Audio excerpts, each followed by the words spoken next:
Bismillahirrahmanirrahim.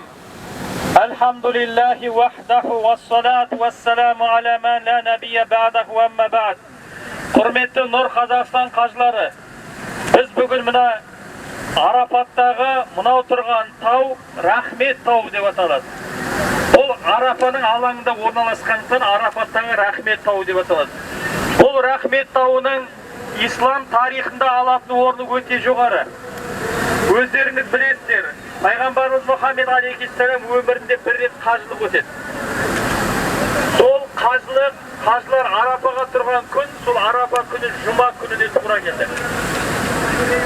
Сонда пайғамбарымыз Арапада көріп жазық жер, осы бір ғана төбе, осы төбенің үстіне шығып пайғамбарымыз сол кезде хутба оқыды. Ол хутбаны ислам тарихында хутбатул вида дейді, қоштасу хутбасы деп аталады. Сонда пайғамбарымыз Аллаға мадақ айтқаннан кейін ең бірінші сөзін былай деп бастады: мен сендермен бұл орында енді қайтып кездеспейтін шығармын деп бастады. Сөйтті де өсиет айта бастады. Бір Алланың өзіне ғана құлшылық етуге шақырды.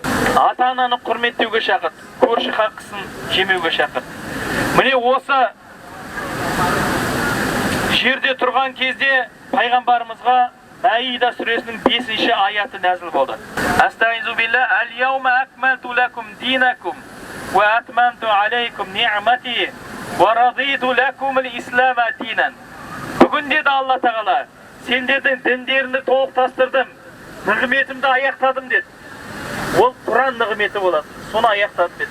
Сендердің бір ғана дінде, ислам дінінде болуларыңа ризашылығымды білдірдім деді.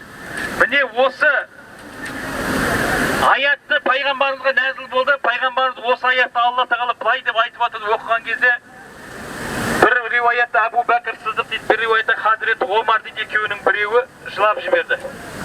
Жұрт түсінбеді. Мәза юбкике, Омар деп сұрады. Омар, не болды? Пайғамбарымыз жылайтындай сөз айтқан жоқ. Неге жылап жатырсыз деді. Хазіреті Омар жылағанын тоқтатпады. Сөйтіп пайғамбарымыз Мұхаммед алейхиссалам қажылық өтегеннен кейін Мәдинаға қайтты.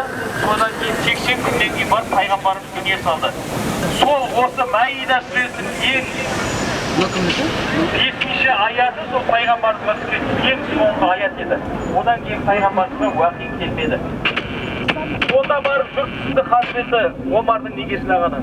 Сонда Хазіреті Омар айтты: Алла Тағала бүгін діндерімді толықтастырдым, Құран нығметімді аяқтадым десе, бұл көп ұзамай араларынан пайғамбарымыз кетеді деген сөз емес пе деді.